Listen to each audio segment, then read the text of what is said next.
Khutbah ketiga. Khalifah Umar bin Abdul Aziz kerap kali berpesan dan berwasiat kepada sesetengah pekerjanya yang berbunyi, hendaklah engkau semua bertakwa kepada Allah Subhanahu wa taala di dalam setiap keadaan, kerana sesungguhnya ketakwaan kepada Allah Subhanahu wa taala itu merupakan sebaik-baik bekalan hari akhirat, sebaik-baik tipu daya dan sebaik-baik bekalan kekuatan untuk berhadapan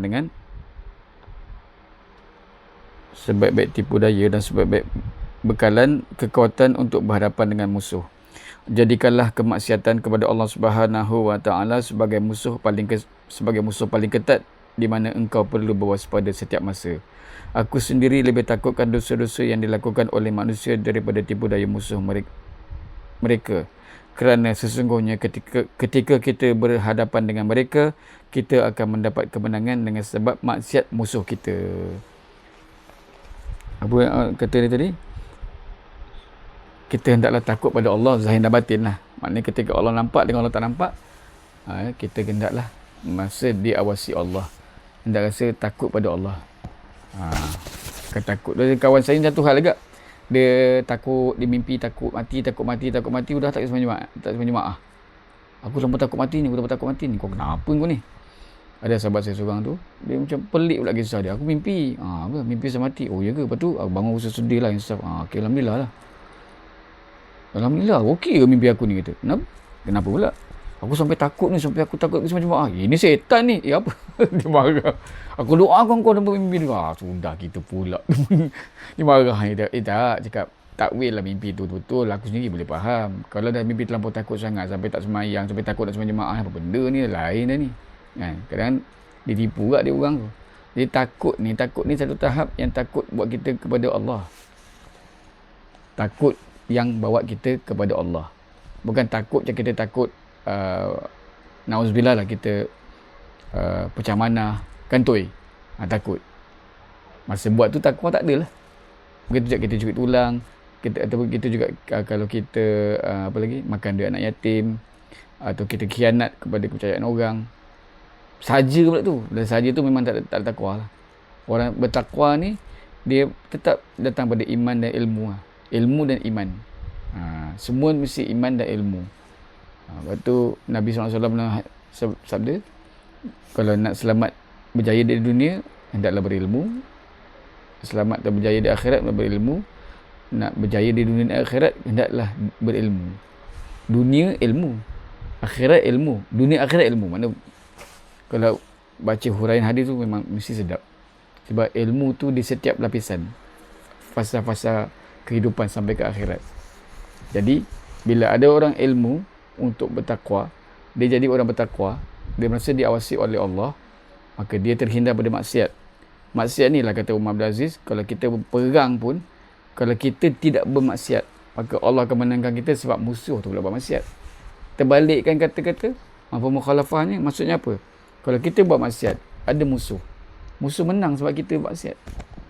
Lepas tu ke dalam perang mana entah, Salahuddin Ayyubi ke Khalifah Umar Al-Khattab. Tentera Islam ada yang tidak solat tahajud. Kena reject, suruh balik Madinah. Aku tak ingat. Salahuddin Ayyubi ke apa? Ada komandan perang. Khalid balik ke? Salahuddin Ayyubi ke? Muhammad Al-Fatih ke Umar Al-Khattab radhiyallahu ta'ala anhu. Antara legenda-legenda tu lah, yang pahlawan-pahlawan tu. Dia perhati tentera Islam bangun tahajud tak? Tak ada orang bertakwa, bangun malam. Tu tak ada orang bertakwa, takut Allah kan. Banyak lagi ciri-ciri orang bertakwa lah. Kita baca ayat 1000 dinar, orang mengittaqillah, tu bertakwa tu. Orang takut pada Allah Ta'ala, Allah bagi dia pelepasan dengan Allah bagi dia jalan keluar. Lepas tu bagi rezeki daripada sumber yang tak ada sangka-sangka. Allah akan cukupkan rezeki dia. Baca surah At-Talaq ayat 1000 dinar tu. Baca terjemahan pun cukup dah. Awal-awal tu waman yattaqillaha.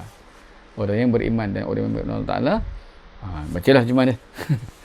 Baik kali saya sebut kan. Allah akan bagi jalan keluar. Gitulah kelebihan ayat 1000 dinar yang lagi manis kalau faham maksud dia tu. Itu maksud dia.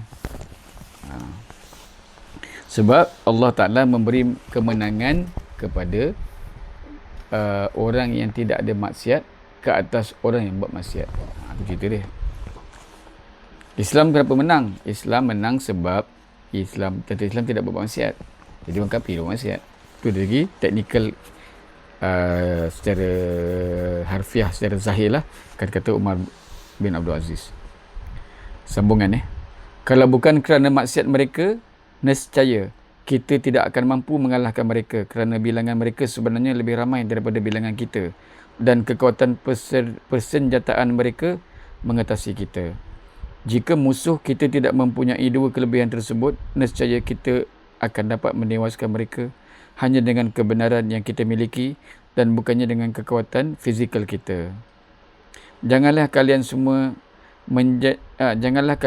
jadikan permusuhan dengan sesiapa sahaja daripada kalangan manusia mengatasi ketakutan kalian terhadap dosa-dosa kalian sendiri, dan kalian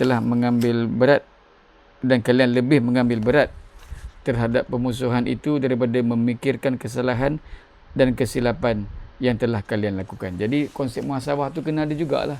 Walaupun kita bermusuh dengan orang, terutama orang kafir lah, kita tetap kena koreksi diri. Kita kena bertaubat selalu, kan? Kita kena sentiasa membersihkan diri kita. Minta Allah bersihkan. Minta Allah bersihkan diri kita. Allah bagi ilham macam mana nak membersihkan diri. Tapi semua dengan ilmu juga. Ada konsep taubat, ada konsep qada solat, ada konsep istighfar, ada konsep untuk hati tu kembali pada Allah dengan rasa kita lebih hebat daripada orang. Dosa semua orang buat dosa. Dosa semua orang buat dosa. Masalahnya kita ni nampak dosa orang. Yang kita ni macam dengan Tuhan. Itu yang Umar tegur tu. Khalifah Umar tegur. Jangan sampai engkau duk sibuk tengok orang, maksiat orang lah, sampai kau lupa pula yang kau tu lagi dosa. Engkau pun tak selesai dengan Tuhan, macam mana? Jadi maknanya tentera Islam atau orang-orang yang berjuang sebenar-benarnya ialah orang yang betul lah bangun malam tu pasal dia nak settle dengan Tuhan. Esok nak berperang, minta ampun malam ni. Buatnya malam terakhir kita munajat, esok mati.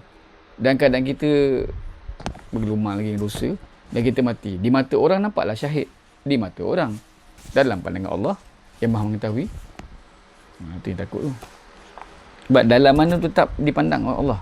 Allah pandang yang dalam. Ada hadis Nabi sallallahu alaihi wasallam sebut, innallaha la yanzuru ila ajsadikum ila suwarikum wala Allah Ta'ala itu tidak memandang kepada rupa dan jasad kamu, akan tetapi walakin yanzuru ila qulubikum wa a'malikum. Dan Allah Ta'ala itu memandang kepada hati kamu dan amalan kamu. Kama qala sallallahu alaihi wasallam. Jadi Allah Ta'ala memandang hati dan amal. Pandang hati dah tak boleh tipu dah. Amal tu pula. Amal tu ikhlas ke tidak, ikut tak rukun dan syarat, sah ke tidak amalan tu. Tu kena tahu. Tu kena ilmu. Tetap ilmu. Islam ni agama ilmu. Kan Nabi dibeluk oleh Jibril pun suruh ikra tu belajar. Nabi siapa nak ajar? Kemudian Allah takdirkan Jibril mengajar dia. Jadi sahabat belajar dari Nabi. Itu sanad tu. Jibril pada Nabi, Nabi pada sahabat-sahabat dan ulama, tabi'in semua ulama sampai pada kita. Andai kita dapat sanad-sanad sebagai ilmu-ilmu atau sebagai amalan-amalan lah. Itulah. Jadi maknanya jangan sampai kita memandang permusuhan dengan orang tu lagi besar sampai kita lupa yang kita ni pun banyak dosa. Dengan diri sendiri kita tak, walaupun tengah berperang, konsep muhasabah tu tak boleh tinggal. Konsep mengkoreksi diri, merenung diri, muhasabah diri lah kata orang, tak boleh tinggal.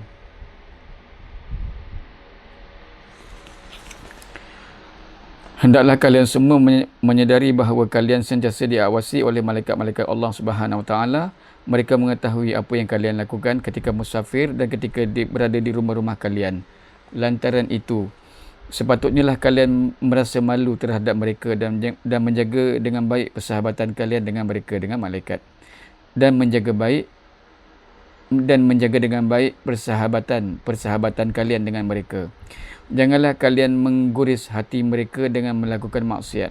Mohonlah bantuan daripada Allah Subhanahu Wa Taala supaya Dia menjaga diri kalian sebagaimana kalian meminta pertolongan daripadanya untuk mengalahkan musuh. Kami memohon penjagaan daripada Allah Subhanahu Wa Taala untuk kita semua. Jadi jagalah hubungan untuk Allah sebab malaikat tu menjadi saksi amalan kita. Jadi malaikat tu nampak kita benda tak elok, pakai tak elok semua. Jadi kita